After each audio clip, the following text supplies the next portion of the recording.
AITA for planning to expose my coworker's affair with our boss after a year of watching this mess unfold?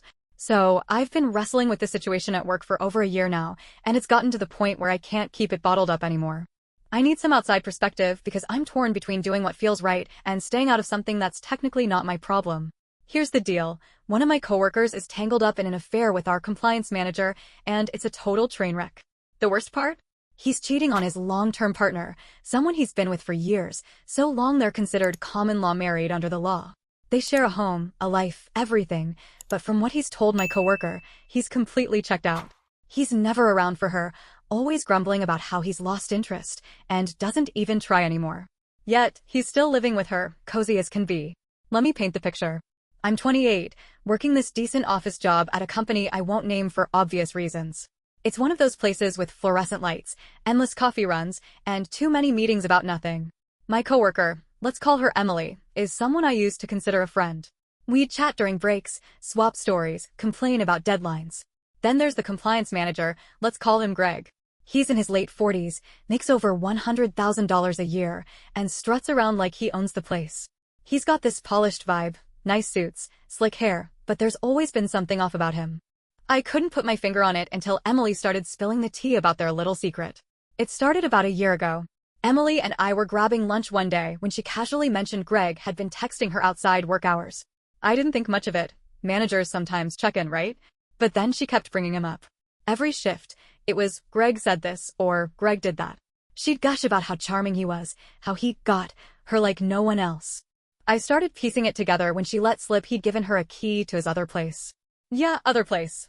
See, Greg lives with his partner. She pays the mortgage, the bills, everything, while he owns a separate property he rents out for extra cash. Except, turns out, he's not just renting it to tenants. He's turned it into his and Emily's private getaway. The more Emily talked, the messier it got. She'd go on and on about how Greg was her dream guy, how he treated her like a queen. Meanwhile, I'm sitting there, jaw dropped, because this man is still going home every night to his partner. From what Emily's let slip, he's got no intention of leaving her, not yet. Anyway, he's got it too good. His partner's house is his safety net, and he's raking in cash from his rental while he plays house with Emily on the side. Oh, and the kicker? He's paranoid about getting caught. He's told Emily the cleaning lady who tidies his rental doesn't know a thing. She thinks it's just a vacant property.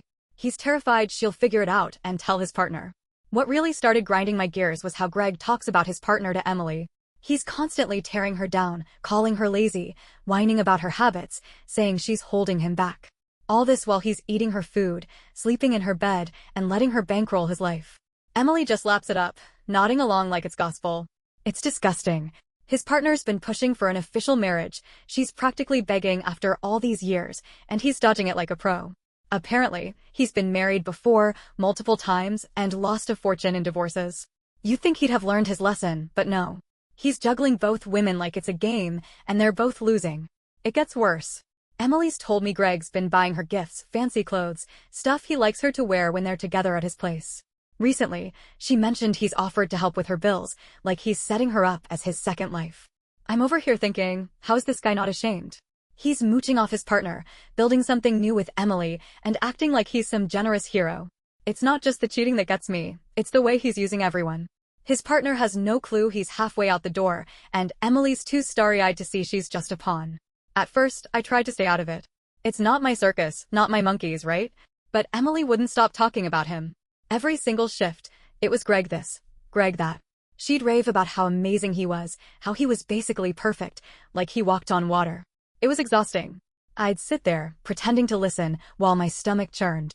After a few months, I couldn't take it anymore. I told her straight up, Greg's a cheater, and she's kidding herself if she thinks he's trustworthy. She didn't like that. Her whole vibe toward me shifted. She got cold, started brushing me off, acting like I'd betrayed her instead of just being honest. I thought we were friends, but apparently, that only applied when I nodded along to her delusions. I kept trying though. Over lunch one day, I pointed out he's using her just like he's using his partner. She rolled her eyes and said I didn't get it. He was complicated and stuck in his relationship. Another time, I asked how she could be okay with him bashing his partner while living off her dime. She shrugged, said his partner was pathetic for not noticing. That's when I realized Emily wasn't just blind, she was part of the problem. She'd even started joining in on the trash talk, making snide comments about his partner's weight, her looks, how she'd been cheated on before by some other guy for years. It was like Greg's insecurities were rubbing off on her, and she didn't even see it. She'd compare herself to this woman she'd never met, puffing herself up like she'd won something. It was sad, honestly. By month 12 of this nonsense, I was at my wit's end. Hearing about Greg's greatness every day was driving me up the wall, and knowing his partner was clueless made it worse. This wasn't just gossip anymore. It was against everything I stand for. I don't think it's right for people to be strung along, used, and left in the dark.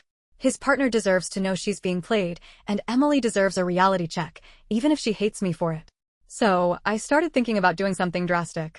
I found his partner on Facebook, her profile's public, full of sweet photos and posts about her life. Part of me wanted to send her an anonymous message, just a heads up like, hey, Greg's not who you think he is. I figured it'd be quick, clean, and I could wash my hands of it. But I hesitated. What if it backfired? What if Greg traced it to me and I lost my job? I like my paycheck, my routine, I don't want to blow it all up over this. For a while, I tried to let it go. I told myself it wasn't my place, that people make their own beds. I focused on work, kept my head down, avoided Emily's rants as best I could. But then something shifted. A few weeks ago, Emily came in all giddy, saying Greg had invited her to his rental for a special weekend. She was practically glowing, talking about how he'd promised to take care of her, maybe even move her in someday. That's when it hit me. He wasn't just messing around. He was building a whole second life. I couldn't shake the image of his partner at home, paying bills, planning a wedding that'd never happen, while he was out playing house. It felt so wrong. I decided to dig a little. I'm no detective, but I've got a knack for noticing things. I started paying attention to Greg at work, how he'd slip out for meetings that didn't show up on the schedule, how he'd smirk when Emily walked by. I even checked his LinkedIn out of curiosity. That's where I found the first twist. He'd listed himself as single on an old profile he hadn't updated. Weird, right? Then I remembered something Emily said months back. Greg's rental property wasn't just a side hustle. He'd bought it after his last divorce to start fresh. I started wondering if he'd planned this all along, like he'd been setting up an escape hatch. The real game changer came last week. I was stuck late at the office, finishing some reports, when I overheard Greg on a call in his office. The door was cracked, and he didn't know I was there. He was talking to someone, sounded like a realtor, about selling his rental. He kept his voice low, but I caught bits like, need the cash soon, and she won't suspect a thing. My heart sank. Was he planning to ditch both women and bolt with the money? I couldn't believe it, but it fit. He'd been through divorces before. Maybe he knew how to cut and run. I went home that night and sat on my couch, staring at my laptop. His partner's Facebook page was still open from my last creep session. I typed out a message, your partner's cheating with someone at work and might be planning to leave. Check his rental property, but didn't hit send. I couldn't sleep, though. The next day, Emily was back at it, bragging about Greg's latest gift, a necklace he'd picked up, just because. I nodded, smiled, and started hatching a plan. I wasn't going to message his partner, not yet. I needed proof, something solid, so it wouldn't just be my word against his. Over the weekend, I took a risk. I drove by Greg's rental. It's in a quiet neighborhood, not far from work. I didn't expect much, just wanted to see if anything stood out. That's when I spotted Emily's car in the driveway. I parked a block away, watched for a bit. Greg pulled up an hour later, and they disappeared inside. I wasn't about to knock, but I snapped a quick photo of their cars, time-stamped, clear as day. It wasn't much, but it was something. On Monday, I checked the office rumor mill. Turns out, Greg had been asking about early retirement packages. The pieces were falling into place. He was winding down, cashing out. I thought I had it figured out. Greg was using Emily to feel young again, draining his partner's goodwill, and planning to vanish with his rental profits. I was ready to send that anonymous message, maybe even tip off HR about the affair. Company policy frowns on manager-subordinate relationships. But then came the unexpected twist that flipped everything upside down. Yesterday, Emily pulled me aside at lunch, all nervous. She said Greg had proposed, not a real proposal, but a let's run away together pitch.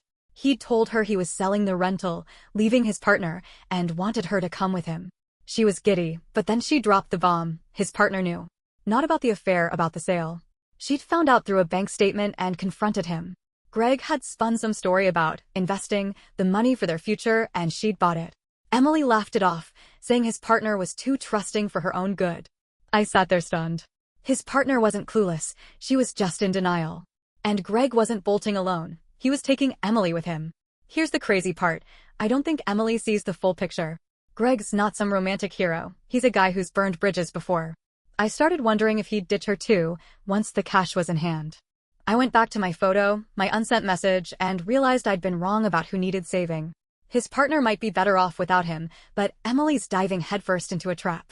I could warn her again, but she'd just hate me more. I could tell his partner, but she might not believe me, or worse, stay anyway.